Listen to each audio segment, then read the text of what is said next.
Yo guys, how's it going? Welcome back to the channel. So today we're testing out Cyberpunk 2077 with my recently acquired MSI Surpim RTX 5880 graphics card. And we are running a 370 MHz core overclock and a 1950 MHz memory overclock on my RTX 5880 graphics card. So firstly, as always, I'll start by showing you the graphics settings really quickly. So we are running a resolution of 3040 by 2160 on my 4K 154Hz display. We're running HDR 10, and it will be recorded now because I'm back on an Nvidia graphics card.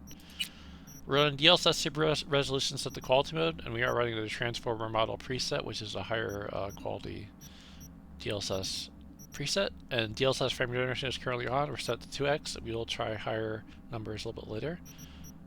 Ray path tracing and ray tracing is enabled. 100% field of view, film grain and chromatic aberration is off.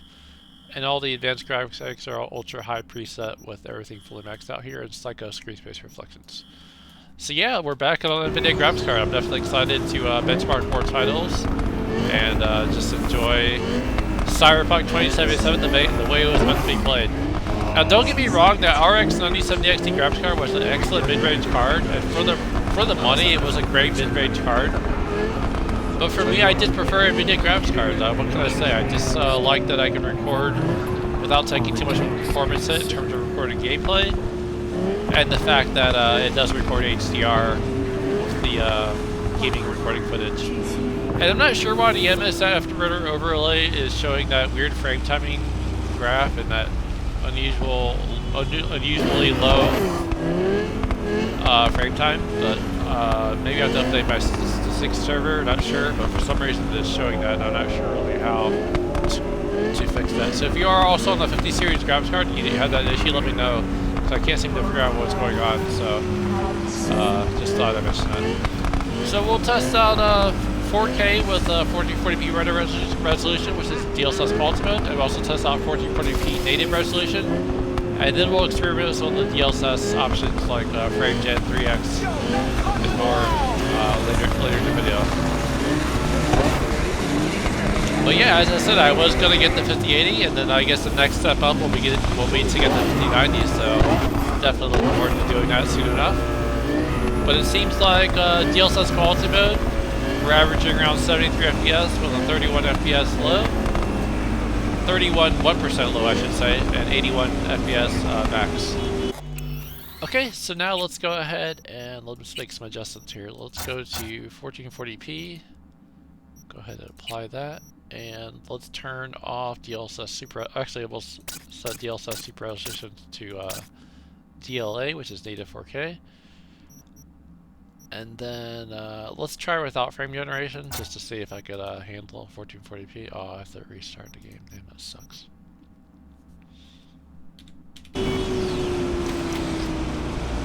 Maybe I don't, because I seem to be at 40 FPS here. So let me go ahead and reset the MSI Surpim overlay.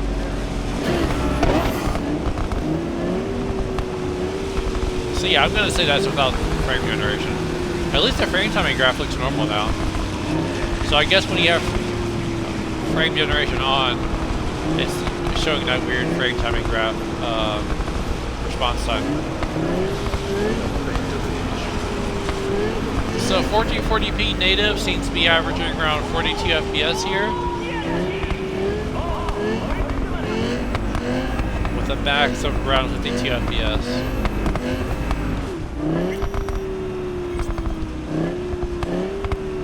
I want to stick to these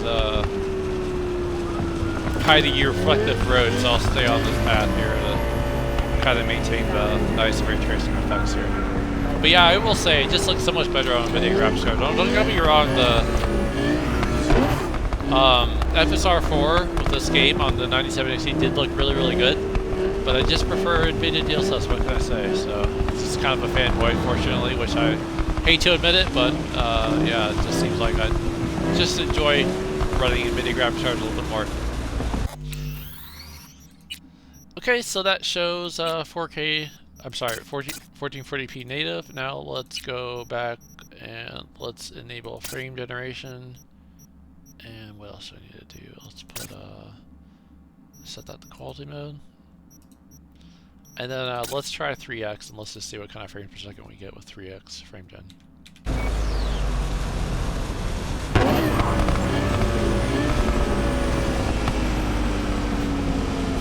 And again, if for some reason, yeah, frame generation is showing that weird frame timing, millisecond response time. I'm not really sure why.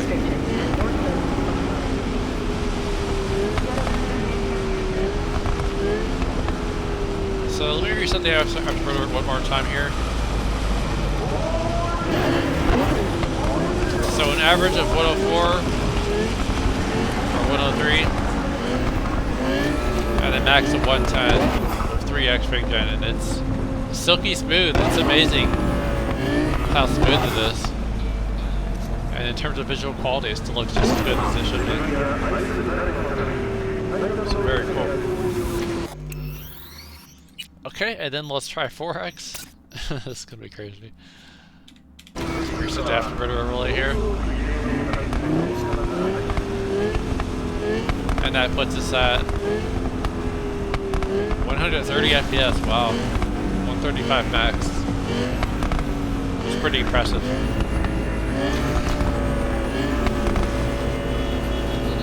And my card just stayed nice and cool even with the overclock.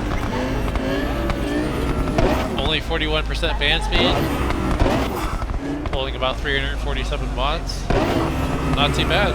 Very efficient cooler. It is the same cooler that's on the RTX 5090, so I'm very impressed with the cooling capabilities.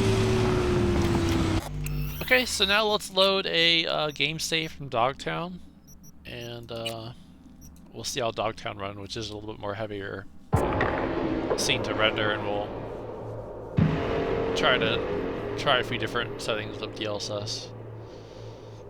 Are you fucking high? It's a funny way to load the level. Alright, reset the afterburner. And yeah, for me, I just noticed that the visuals look so much better on NVIDIA graphics card. It just looks better to me. Whether it's true or not, I don't know, but I just think it looks visually stunning.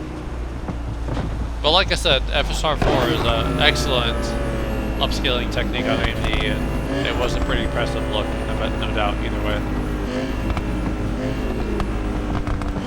Okay, so with 4x frame generation, seem to be averaging around 130 FPS here, which is more than sufficient to say the least. Alright, and let's go set it back to 2x here. Reset the afterburner overlay here.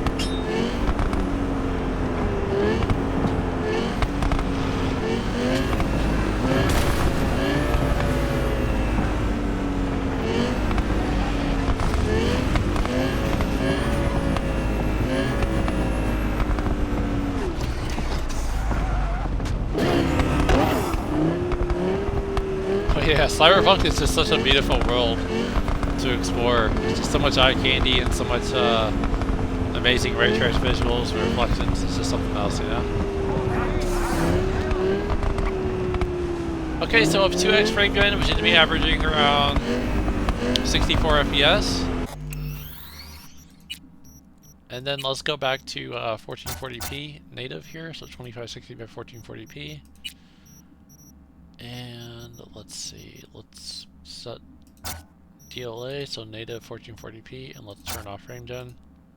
I'm not sure why it says it has to be restarted, because it seems like it does activate even without restarting, so go ahead and confirm that. Reset the afterburner.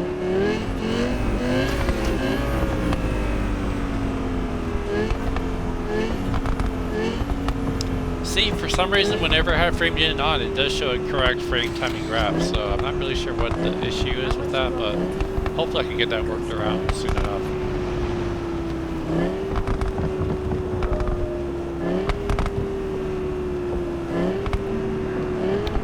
So 1440p seems to be averaging around 39 FPS at a native resolution, without a DLSS assist, of course.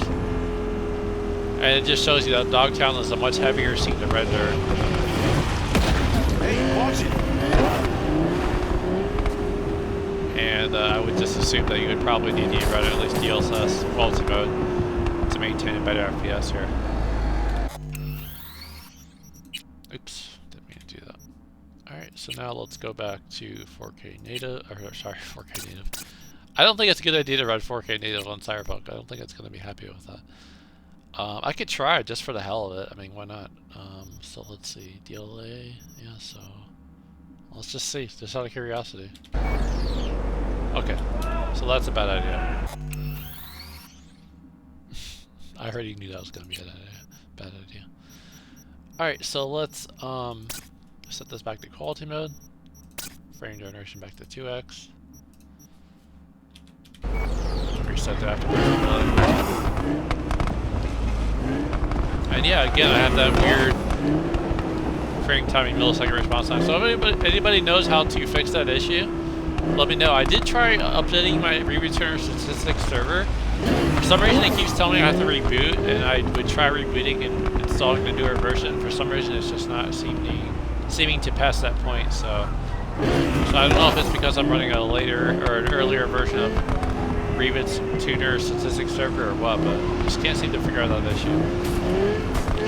Anyways, guys, I hope you guys enjoyed this video presentation of Cyberpunk 2077 with several different DLSS options as well as 1440p native resolution. If you did enjoy the video, do give this video a like. And if you want to see more content like this, more MSI Surpim RTX 5080 graphics card benchmarks, along with my Ryzen 7 RTX 3D CPU, feel free to subscribe. So following this video, I'll be testing out Ghost of Tsushima on PC, and we'll test out 4K 1440p native, and we'll see how it runs and plays. But thanks for watching, appreciate all support, and I'll see you guys for the next video presentation in Ghost of Tsushima. Later guys, peace out, thanks for watching.